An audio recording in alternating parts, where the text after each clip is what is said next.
Good morning, everyone. For those that have logged on already, we're just going to wait for another minute before we start, just to give other registrants a chance to log on and get situated. So we'll begin in about just another minute.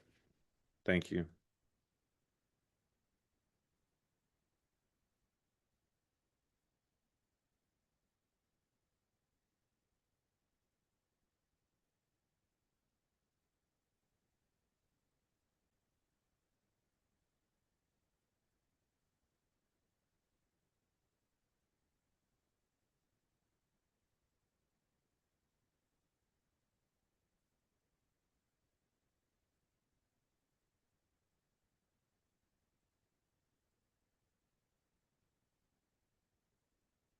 Okay, we'll go ahead and get started. I want to welcome everyone today to the Greenstone Biosciences webinar.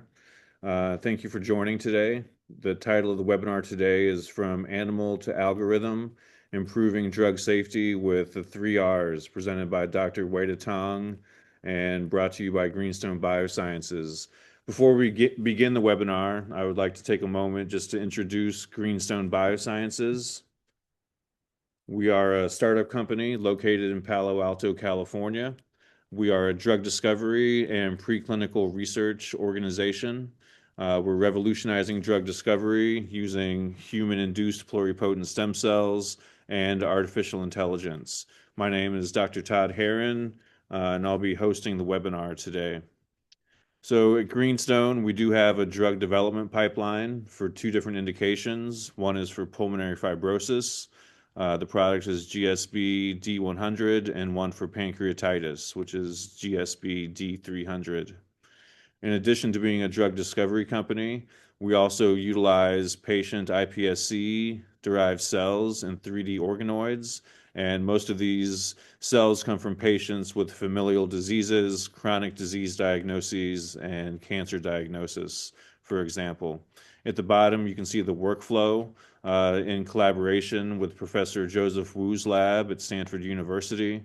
We have procured a very large iPSC biobank of patient blood-derived iPSC lines that we utilize for patient-specific medication testing using heart cells, brain cells, gut cells, pancreatic tissues, among others.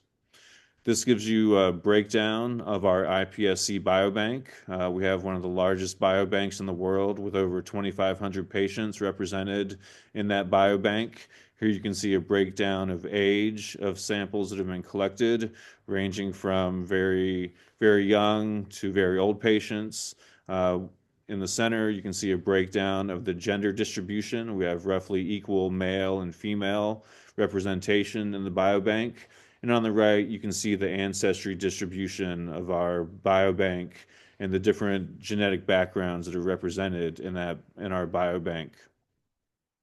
This gives you a snapshot of our iPSC disease cell line that are represented in our iPSC biobank. There's over 2,000 disease iPSC lines in our biobank, and 500 plus of those represent very rare diseases. And this gives a very valuable in vitro research opportunity to link clinical data to the in vitro data and back again. And here you can see different diseases ranging from cardiovascular diseases like HCM and DCM and channelopathies, ranging to other diseases including skeletal muscle disorders, lung diseases, and neurological diseases. This just shows the recapitulation of clinical phenotypes when we do in vitro testing and modeling. In this example, for a patient with Brugada syndrome, here you can see in the clinic on the EKG after flecainide, you can start to see some EKG abnormalities. For the same patient, when we make iPSCs and make cardiomyocytes in vitro, we see a similar type of course where at baseline, we don't see arrhythmias, but when we give the same kind of clinical flecainide test, we start to uncover those arrhythmias, similar to what's done in the clinic. This is a glimpse at some of the products from Greenstone Biosciences.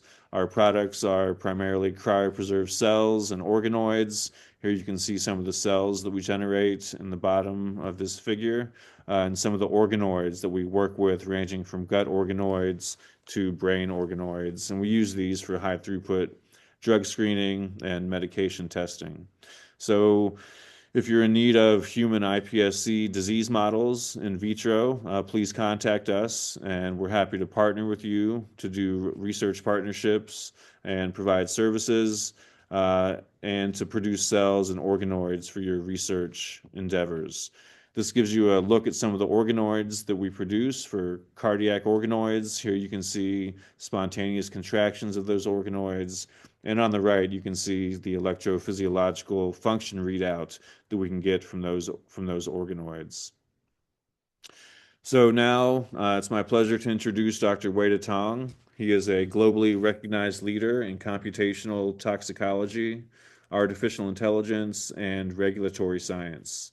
Dr. Tong serves as director of the Division of Bioinformatics and Biostatistics at the US FDA's National Center for Toxicological Research, and has pioneered the development of AI and data-driven approaches to improve drug safety assessment while advancing the principles of replacement, reduction, and refinement of animal use, the 3 Rs. His groundbreaking work has helped bridge traditional animal testing with next-generation predictive technologies that are transforming toxicology and biomedical research. Today, Dr. Tong will share how emerging computational models and human-relevant approaches are accelerating the transition from animal-based studies to algorithm-driven drug safety evaluation. Please join me now in welcoming Dr. Weida Tong.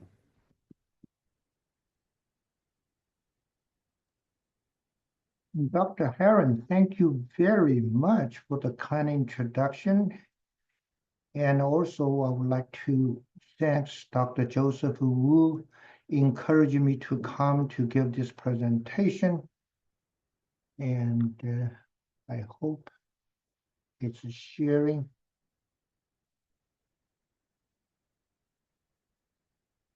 Okay.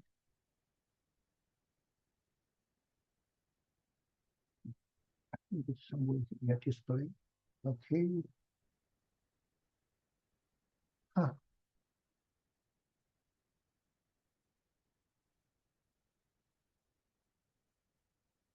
All right, here we are.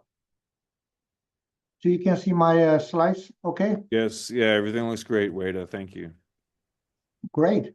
Well, thank you very much. It is such a pleasure to have this opportunity to share some of our experience to use the AI, particularly generative AI for the drug safety assessment in the FDA. So as you already know, FDA regulates a broad range of the consumer products. And I was told, and every dollar you spend on the consumer product, 25 cents was regulated by FDA. Now, FDA have several centers, and actually just based on the name of each centers, you will know what they are doing. For example, like a Center for Drug Evaluation and Research, that means this center was regulated the drugs. We have a Center for Device. This center was regulate a medical device.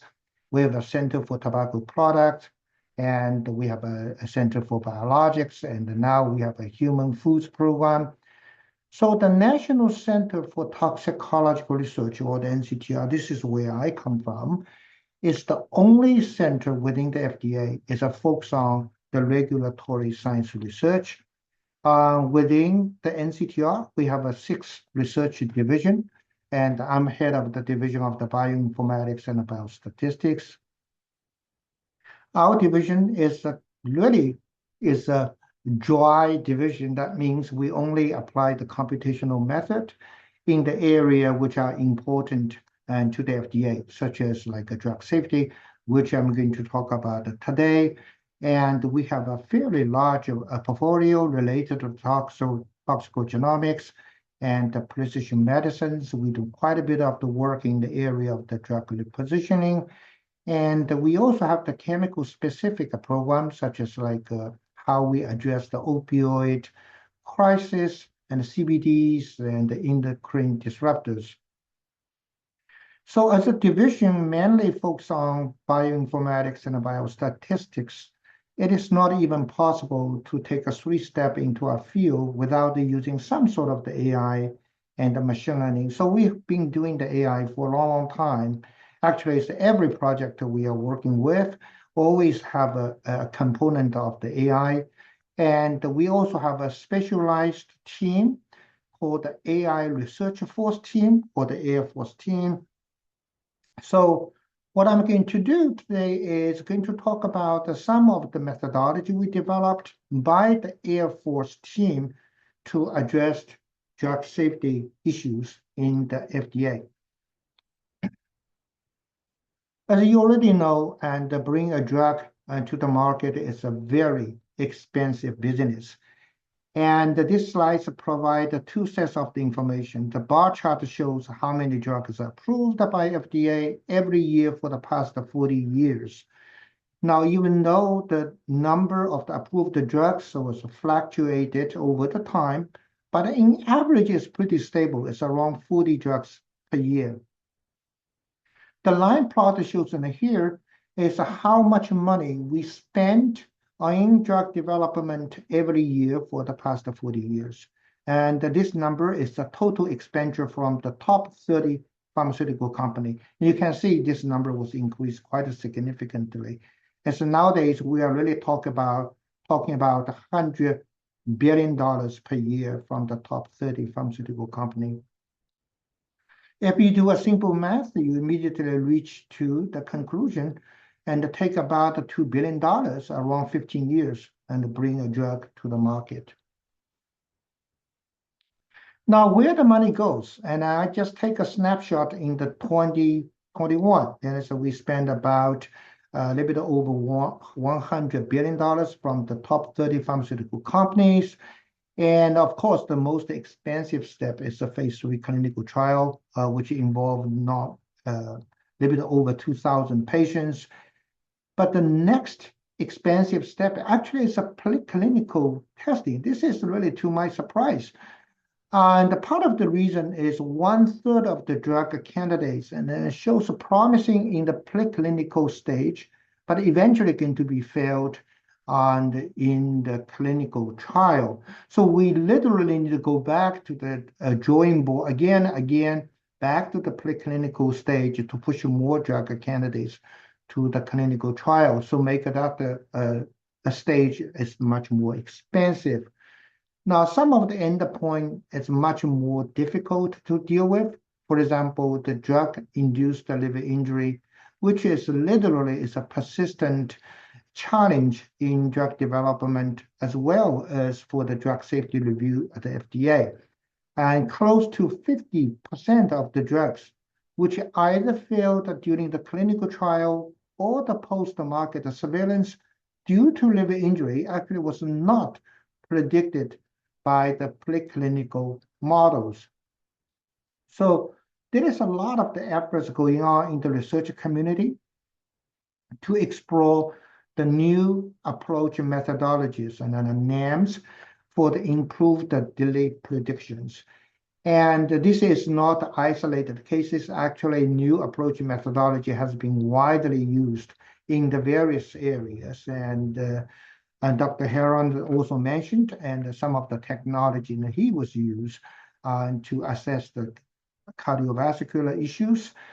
And some of the systems is a little bit more complex, such as like a microphysiological systems or MPS, or sometimes people say it's organ on the chip, which try to simulate human physiological environment to get a much better reading or the relevance to the human disease. And the in vitro assays has been around for many years now and provide the information at a cellular level, and when the drug was exposed, when the dish was exposed to the toxicity exposures, on the genomics and technologies, and provide a molecular level of understanding of the underlying toxicity. And now the AI and the machine learning also emerge is important, not only just the technology, also is a part of the so-called in silico NAMs to address the toxicity as well as the efficacy of the drugs. So this paradigm shift and largely sort of encouraged or incentivized by the regulatory and activity as well. For example, and FDA Modernization Act 3.0 was just approved by the Congress, and which was encouraging FDA to look much more closely on the NAMs for the regulatory application. And we also released a roadmap to reduce the animal testing in preclinical safety studies, which was also mentioned by Dr. Harris in his slides. And the EMA and the European medicine agencies also released a white paper on regulatory acceptance of the NAMs to reduce the animal use. So in order to understand how NAMs works, we normally need a list of the drugs with the non-human toxicity and consider it as a reference standards. So by using these reference standards, we will be able to benchmark on the NAMs. Now, there is a number of ways to develop the reference standards. And for us, we're normally using the FDA labeling document. And this method is widely accepted by scientific and the regulatory community. And the labeling document is a pretty large document. And we normally need to read each of the document to determine whether this drug was cause toxicity or not. And for example, we released, I think it was 2025, and we published a paper and we released a data set called DICT-RANK, which stands for Drug-Induced Cardiotoxicity Ranking Systems. This data set was now being used in the research community. And back in 2016, and we released another data set called the Drug-Induced Liver Injury Ranking Systems. This data set has been highly cited. A lot of people used to develop the NAMs to assess the reliability of the NAMs using the rank. And clearly, maintaining such a reference standards using the FDA labeling document is a not a one-time effort. It's not only just a time-consuming, it's a resource-intensive, but most importantly, the labeling document always change. And part of the reason is once the drug is released to the market, additional adverse events has been observed or reported, and this information needed to be included in the labeling document. So every time the labeling document be revised, and we literally need to read it again to make a new assessment and on what kind of the toxicity going to look like. And also, as I mentioned earlier, and FDA approve around 40 drugs per year. So every time you have a new drug approved by FDA, you need to read the labeling document again. So for example, for the DICT-RANK, what we did is in 2016, and then we did it again back in about 10 years later, because after 10 years, we have around 400 new drugs, which is not included in the original list. And so we definitely need updated our reference standards for the drug-induced liver injury. So we have to do that again. So this is the time-consuming, the resources-intensive process you will not be able to do all the times. So this is where the AI could be extremely useful. So AI can rapidly annotate the new drugs and continuously update the existing classifications based on the updated labeling information.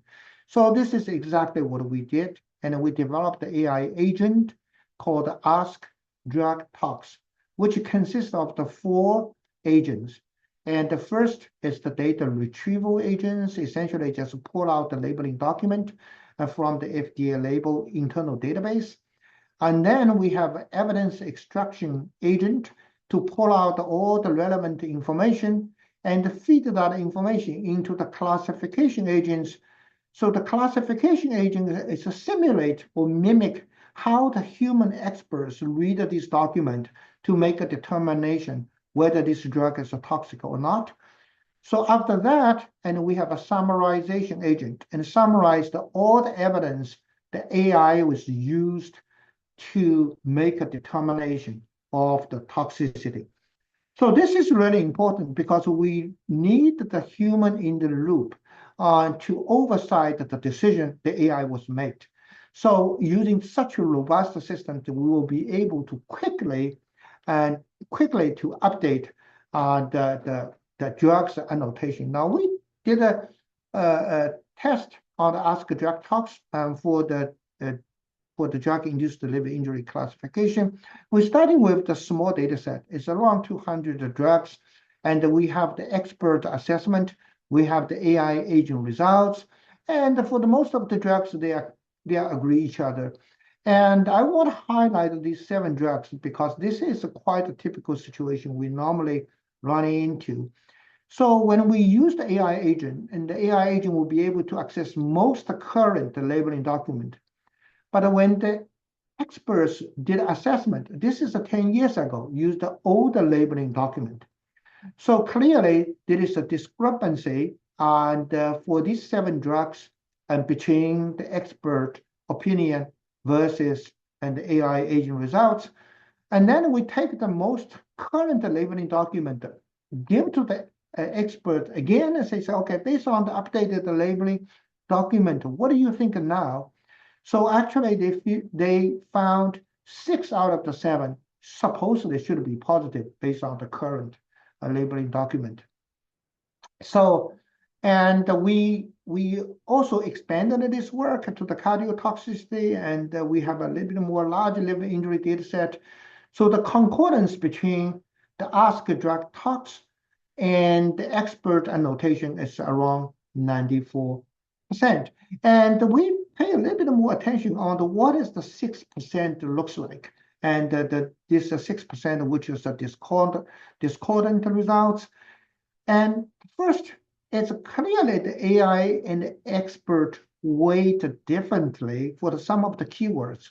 So when you read a document, you see a keyword, so let's say liver injury, and the experts also read that the entire sentence, maybe several sentences around that sentence, and make a determination on whether this is indeed a cause of liver injury or not. For example, expert says, okay, these guys have a pre-existing disease, and he might not weigh heavily on that liver injury terms, but the AI clearly behaves slightly differently.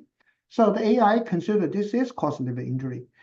So that's the first one. Second, evidence sometimes being overlooked by AI. I don't know why. And we're still trying to find out why the AI, there's the keywords right there, why overlooked. But in these cases, actually the AI summary really important because AI summary provide all the evidence. AI has been look at it, make it a determination.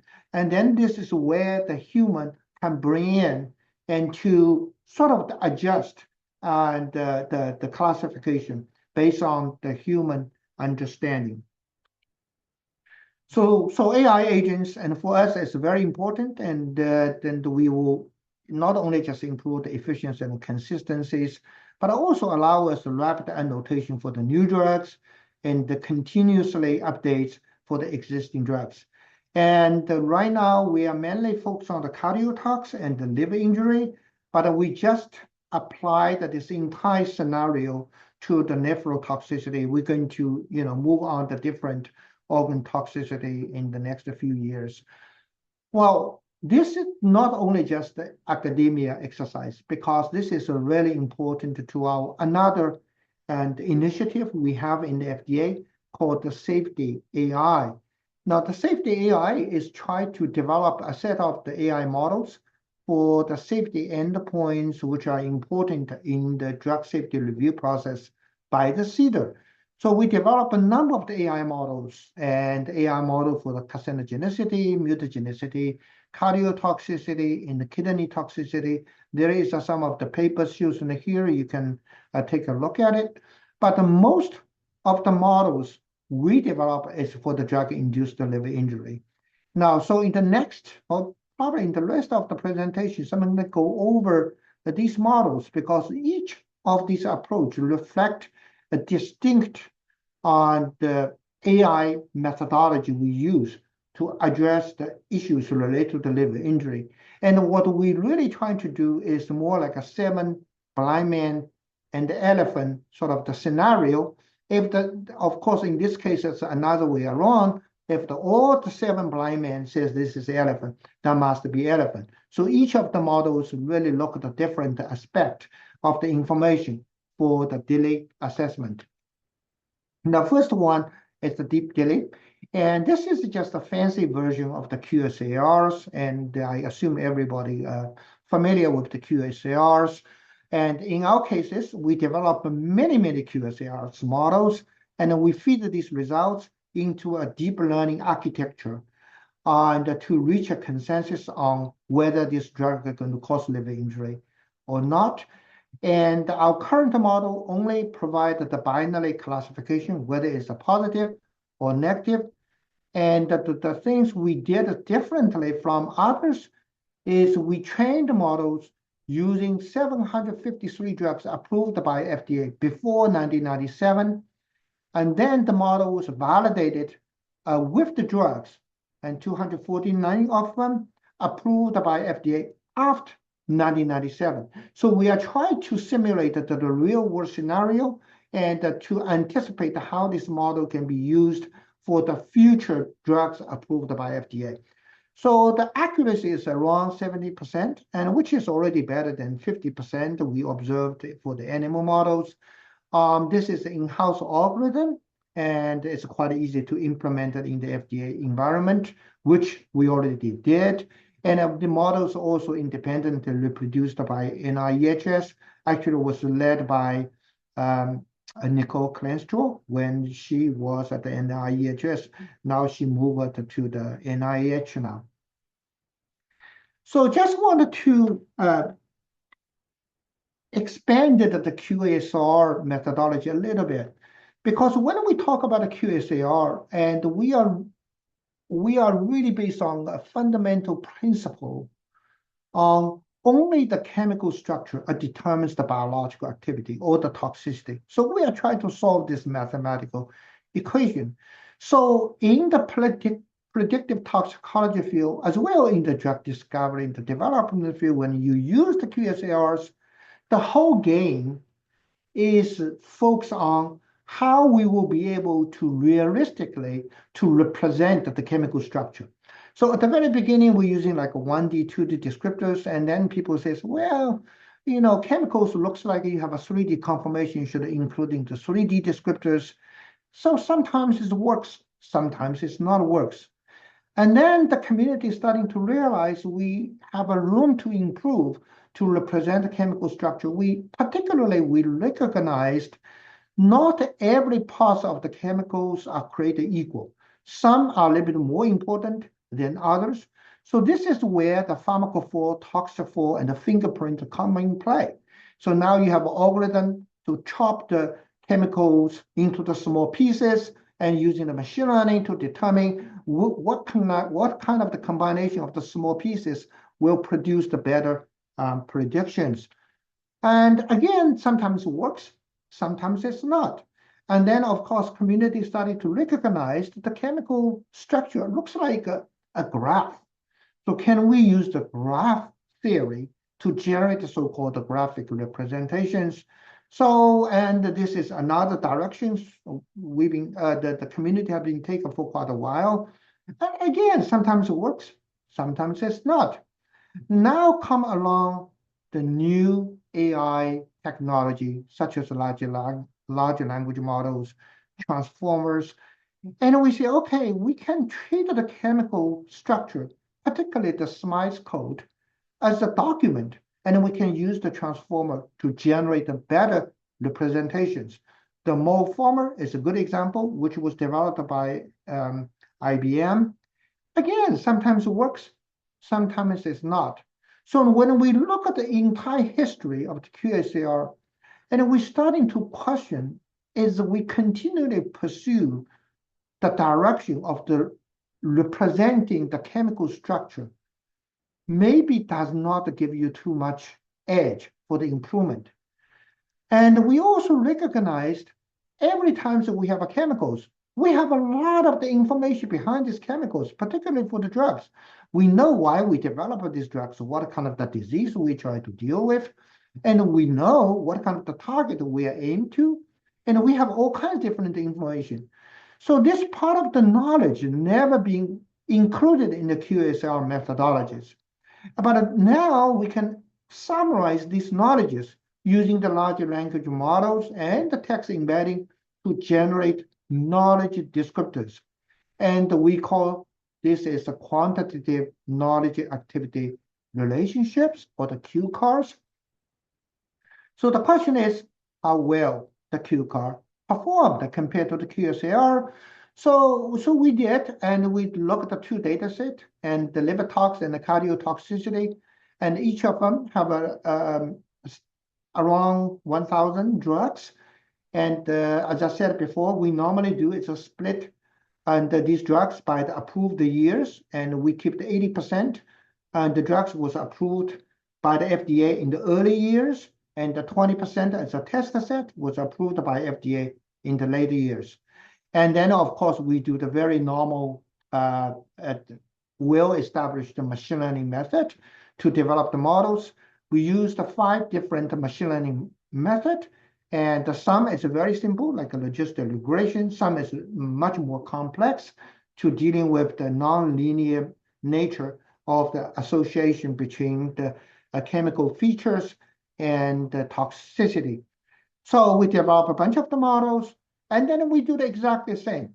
We use the text embedding to generate the knowledge descriptors, and we put it exactly same. It's a head-to-head comparisons. So here's the results. So you can see the yellow bar is the results from the QSAR. The green bar is from the QCARs. The black bar is we're trying to combine the QSAR with the QCAR. So combine the chemical structure features with the knowledge of whether give us a little bit more edge for the improvement. The top graph is for the liver injury. The bottom graph is for the cardiotoxicity. So this is the bar chart from using the XGBoost. And clearly, the green bar is better than yellow bars. And if you look at all the different machine learning methods, they are very much draw the similar conclusions. In terms of the black bar, that was combined the QCAR and the QSR.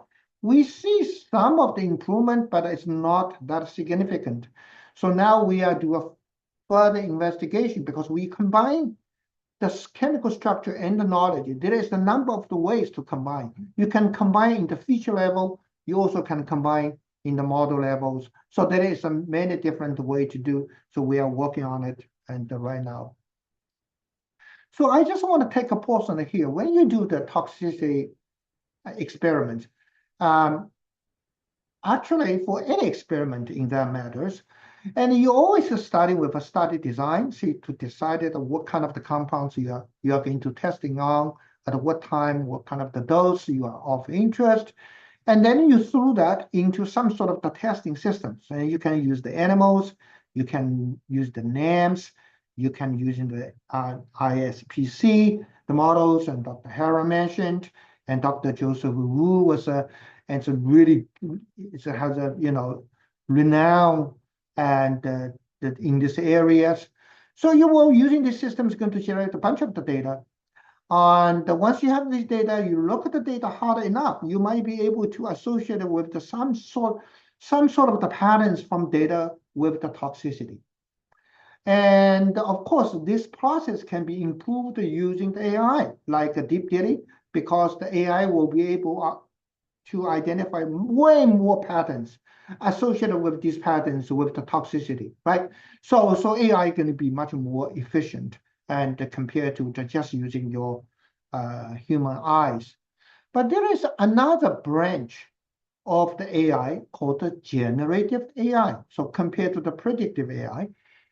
And when I say generative AI, probably the first thing come to your mind is the ChatGPT and the Gemini or Claude. Of course, this is a tremendously progress has been made in the large language models area. But the generative AI is a broad discipline. There are many different methods, and I'm going to introduce some other method we use.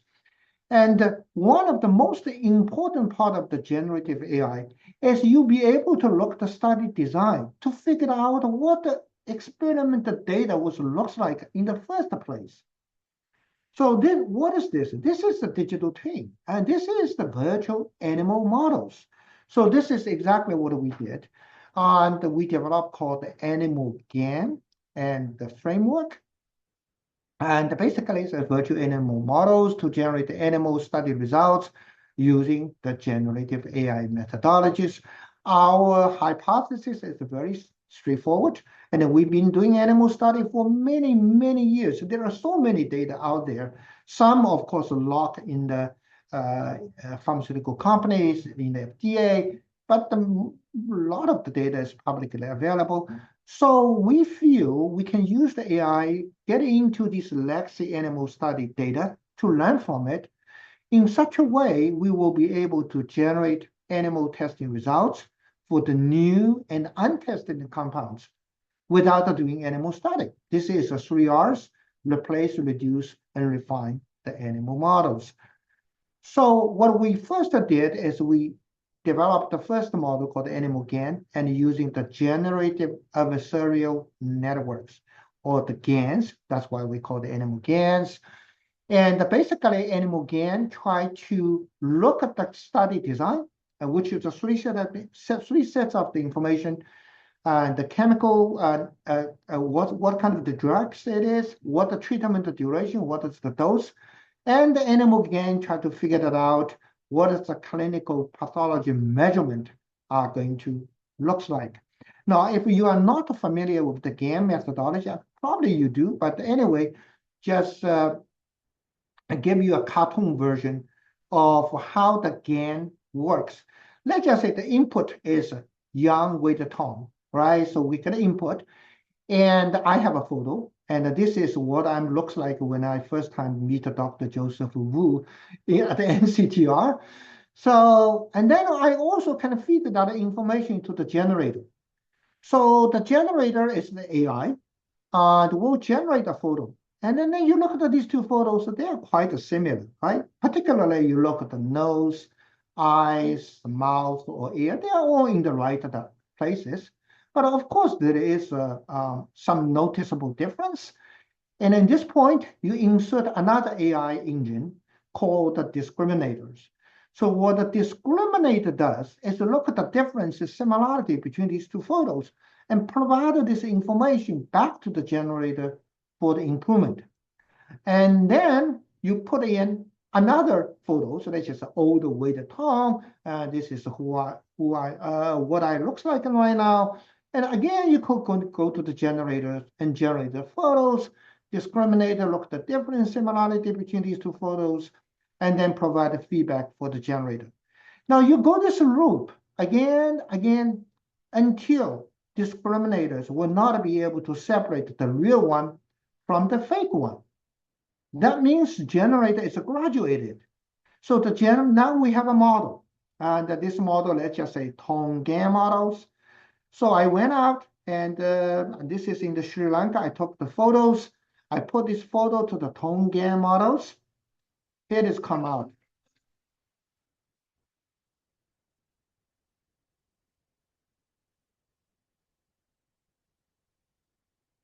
And now I wish I can dance this way, but this is how it can work. So if you look at the entire framework, you will quickly realize this is a fairly generic.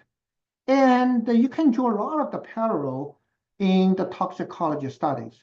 Let's just say you have a rat was treated by acetaminophen at high dose in 28 days, and then we have data sit somewhere.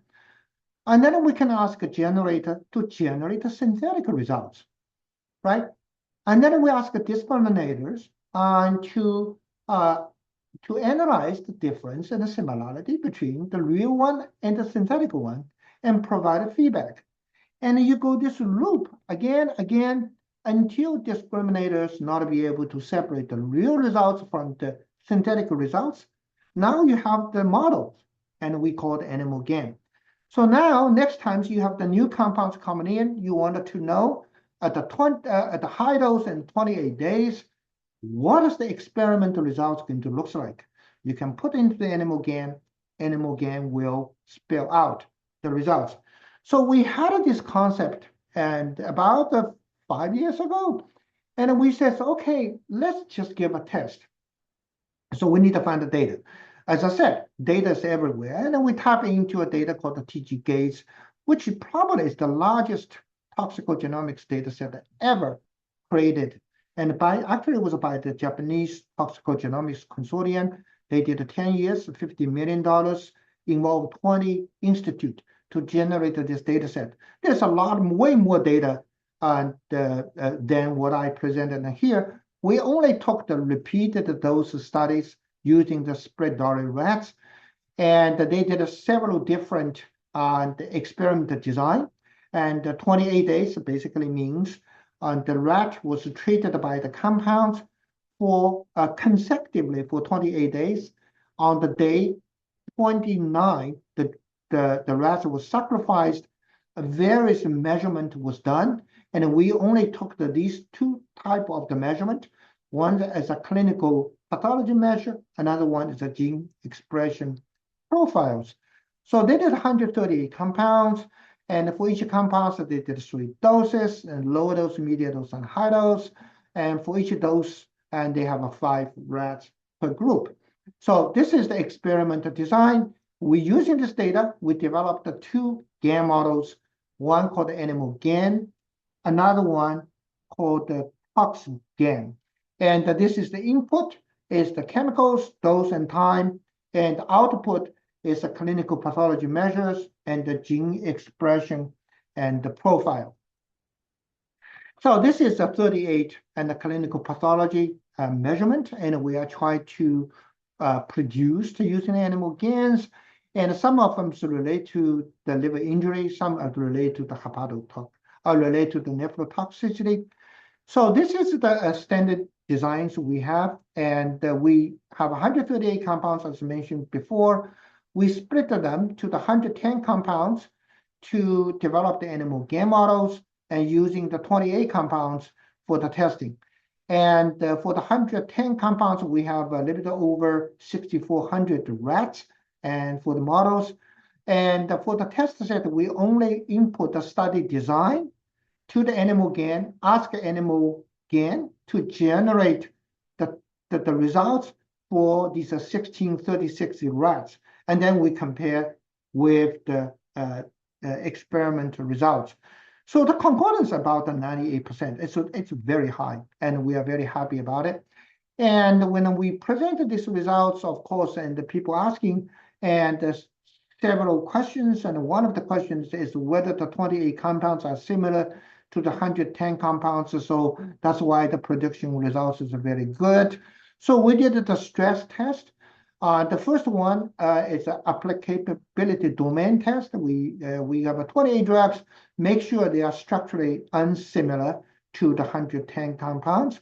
The second test is we make sure these 28 drugs will belong to the therapeutic class, which is not represented in the training set.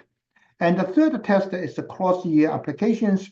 And basically 28 drugs was approved by FDA in the later years, and compared to the 110 compounds used for the training, which is approved by FDA in the early years. All the results come back very much the same. And we also did an external testing, and we're using another larger database called the drug matrix. And if you look at the experimental design between the drug matrix and TG Gates, they share a lot of the similarity, but it's not identical. So the first questions, or the first thing we need to figure that out, what is the cross-lab variability based on the compounds which was tested by both platforms. And we are very lucky that it's 17 compounds was tested by both TG Gates and the drug matrix, and the concordance is 82%. So, and then we applied the animal GAN to the 355 compounds, which have the experimental data from the drug matrix, but it is not tested by TG Gates.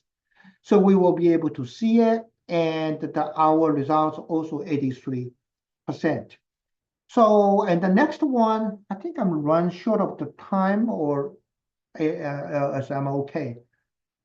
So the next one is we say, can animal GAN produce the results being directly used and for the toxicity assessment? So we look at some simple cases, and first we look at the drug-induced liver injury because we are quite familiar in this field. And we first looked at one parameter, that's the ALT elevation. So we use the FDA guidelines. And the FDA guidance says if the ALT larger than threefold compared to the normal condition, normally we consider is the intermediate hepatotoxicity. If it's between 1 to 2, consider is the minor hepatotoxicity. In both cases, and the experimental results and the synthetic results are in agreement, and one is 100%, another one's 83%. So the next one is related to the liver injury patterns, which is actually really important in the clinical application because the liver injury patterns dictate what kind of the medicines or therapeutic options you normally use when a person experiences acute liver failure. So in these cases, we involve the two parameters, measurements. One is ALT and the ALP. If ALT divided by ALP larger than 5, that which was indicating hepatocellular injury, less than 2 is a cholestatic injury. If somewhere in between, considered a mixed injury. In all three cases, the concordance between the experimental results and the synthetic results is very high. So, well, I wanted to point out that there are many different GAN variations has been published. So for both animal GAN and tox GAN, we use the called conditional GAN or CGAN. Basically, the condition is a study design. You give this study design, what is the experimental results going to look like? So that's we use the CGAN. But there are so many different and the GAN method and has been published. And one of the methods to really draw attention is called the cyclogan. And if you look at these two photos, and particularly you look at the horse, if you close your eye, I say, based on this horse, tell me what the zebra going to look like. I'm pretty much sure what do? You just put a lot of strips on that horse become the zebra. And this is the photo was taken during the fall times, and the leaf will change the color. If I ask him when the winter times, what does it look like? What do you really do? Just put a lot of the white snow, whatever you put in there, and it looks like represent winter. So what is this? This is literally is to translate the data from the one domain to another domain. So there is a lot of the application in the translational science. And this is the paper we published in the Nature Publishing Journal in the Digital Medicines. And we try to figure that out. If we only have the data from the liver, can we figure it out what's really going on in the kidney or vice versa? So we did that. We developed an algorithm called the TransTox, and essentially to facilitate the translation between the liver and the kidney. And we also expanded it to the different other organs, we call the trans organs. And this one is how to translate the in vitro result to the in vivo. Actually, this paper was received the Tox Spotlight in the Tox Science. And we developed the algorithm called the AIVIVE, and essentially allow us to translate the gene expression data, which observed in the in vitro systems, and to the in vivo outcomes.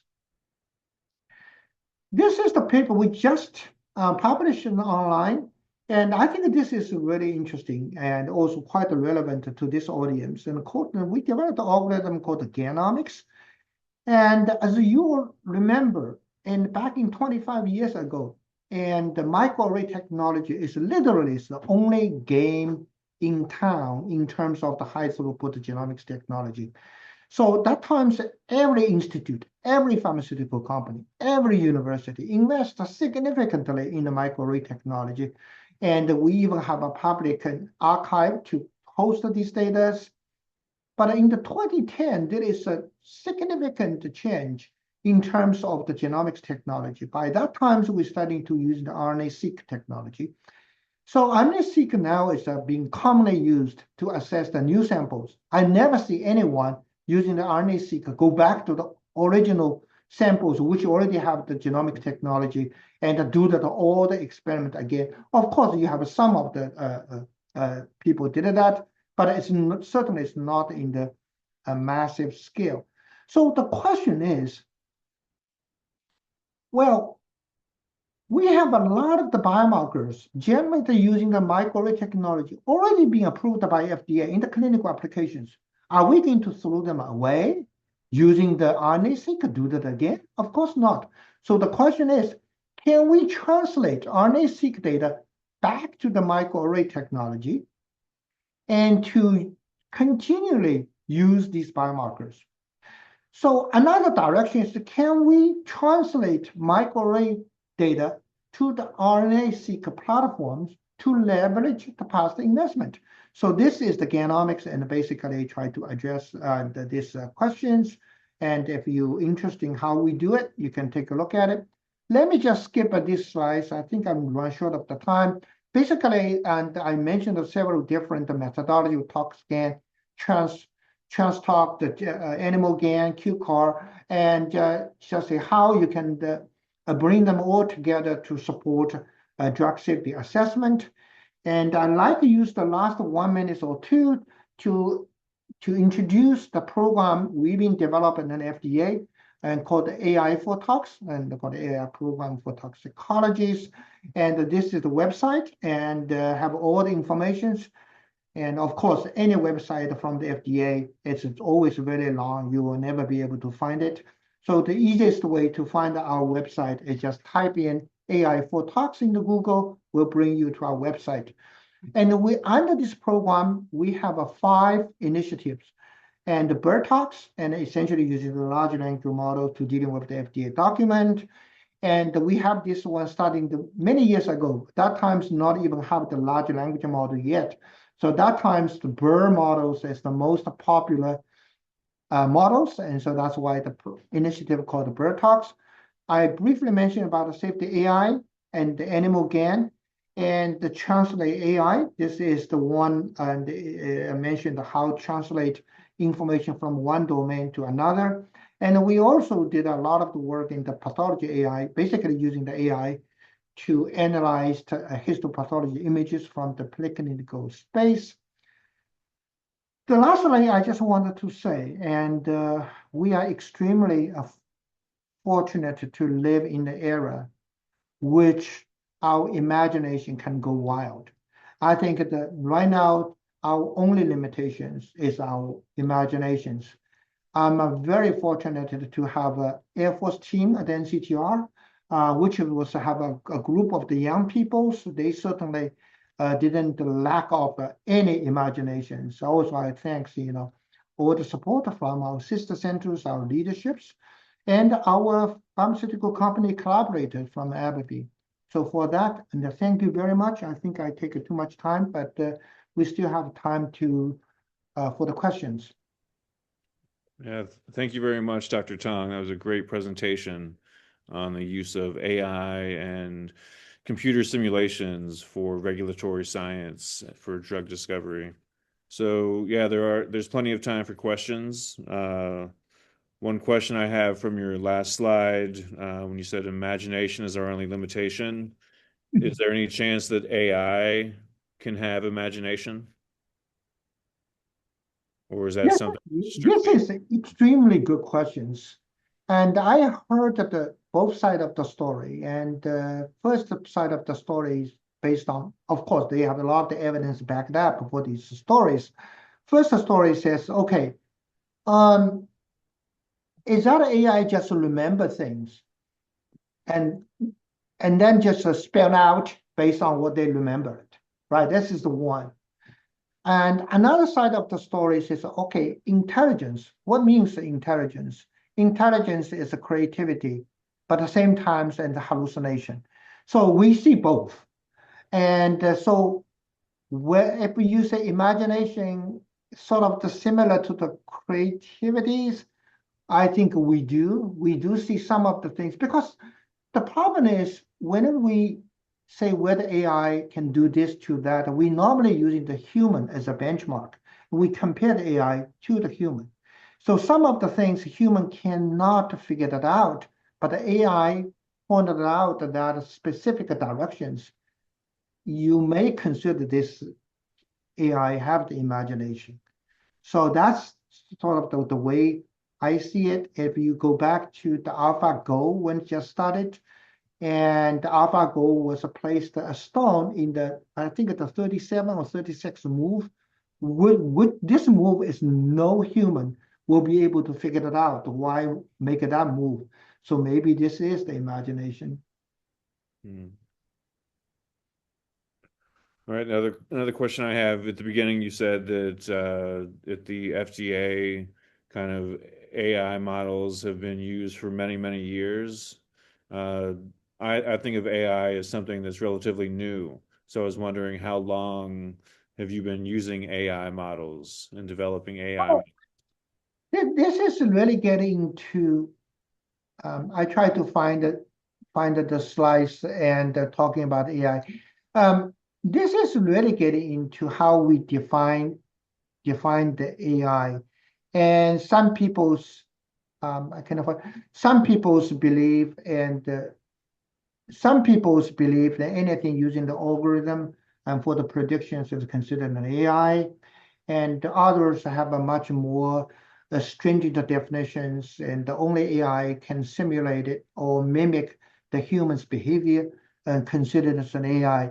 So when I say the AI has been used in the FDA for many years, and basically we use the various algorithm. I cannot even find the slides, and they use the various algorithm to, I said here somewhere. And for example, just using this slide as an example. For example, R2 and the daily score, right? R2 and the daily score says we developed them many years back, that's 12 or 13 years ago, and we published in the hepatology. Since then, these two models has been used to assess drug-induced liver injury in the FDA and for the IND submission and the NDA submission for many, many years. And so we use that.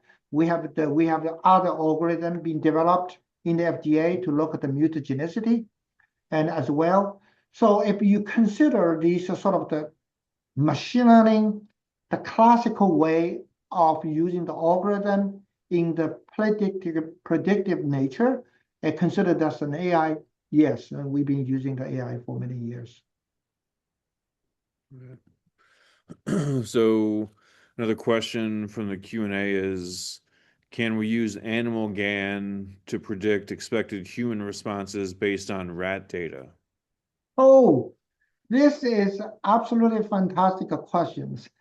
I hope we can, and actually we are doing it. So what we do is using some sort of like a CRISPR technology, and we have the animal data. We have the animal study design, but we change the output as a similar to the human. So we're using some sort of CRISPR technology.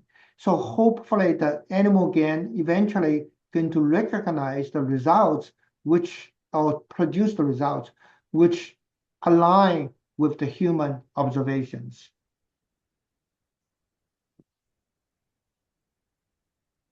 And another question is, are there any groups who are looking into patient models or human GANs? This question says, I still remember our chief scientist was coming in and listened to my presentation. He said, why are you working on the rats? You just working on the human. I said, no, we cannot, because that's IRB and approval and all of that. We just, no way we can do it. Yes, we should do the human GAN. And actually, we are trying to do the monkey GAN, which also kind of complicated in FDA.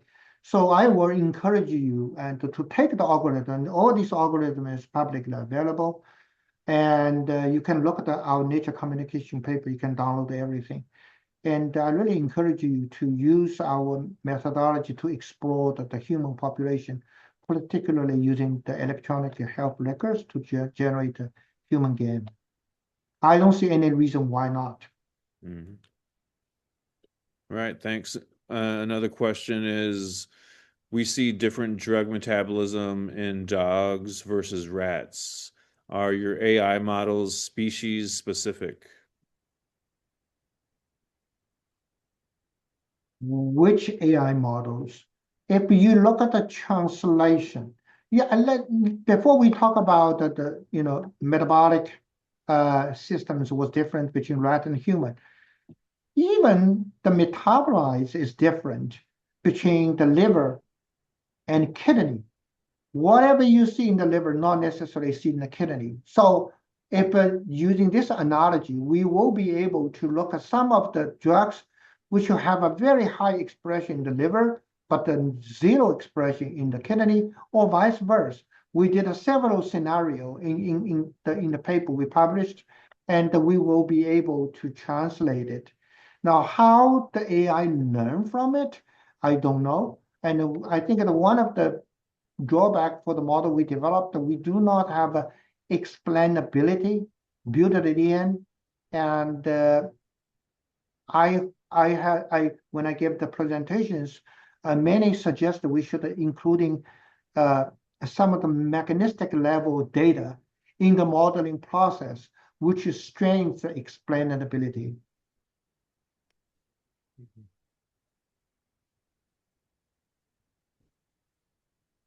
All right, and one last question is, do you see a day in the future where there'll be AI models where a drug maker or a pharma company can input a molecule into an AI model that will tell them the odds of FDA approval? Okay, so if you are interested to that aspect, I just give a talk and uh, to the Cancer Drug Development Forum, and they are very closely work with the FDA for this oncology. I think it's just Office of the Oncology. So they asked me to talk about the paper we recently published and called the 50 Shades of the AI in the regulatory science. And basically, we divided the AI into 4 categories.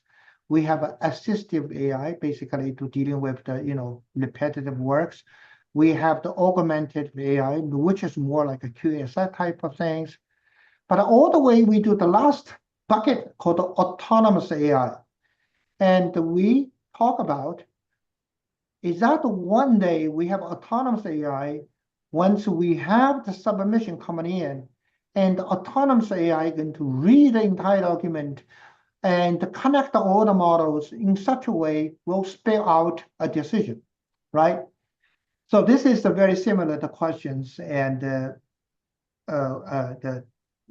just be asked. If you have a molecules, you put you based on this molecule, you generate the whole entire package, which fine-tuned in such a way will be able to be approved by FDA. Well, I think one day we can. And if it's not for drugs, at least for the chemicals and for some of the industrial chemicals, environmental chemicals, as well as for the food and the additives, I don't see any reason why not. Mhm. Yeah, it's an exciting prospect for the future. So here's one more question came through on the Q&A, and it is, can human iPSC-derived liver cells, for example, hepatocytes, be used to expand the capacity and physiological relevance of DILI screening? If so, are there established in vitro models or platforms that support this application? I don't know the second questions, but for the first questions, there is a various spheroid models and available using the human primary hepatocyte. So I think that certainly human primary hepatocyte can be replaced by ISPC, and we can using ISPC to develop the spheroid. and I don't see any reason why not. And we have the HepRG, which is basically using the HepG2 and cell lines and develop in such a way, incorporate some of the metabolic functionalities to develop the spheroid models. So in theory, I definitely think that is feasible.